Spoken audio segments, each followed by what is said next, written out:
Cái gì thơm thơm thế nhỉ? Ôi trời ơi, một hộp bánh quy siêu to khổng lồ.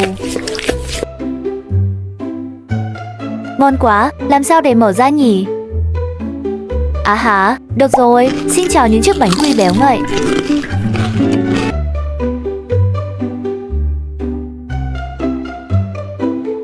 Ôi dao ôi, bánh rơi tung tóe hết rồi, đợi tôi gom lại đã. Ha ha ha, ăn một cái thôi, à không, ăn hết mới ngon. Ôi giời, bánh nhiều quá.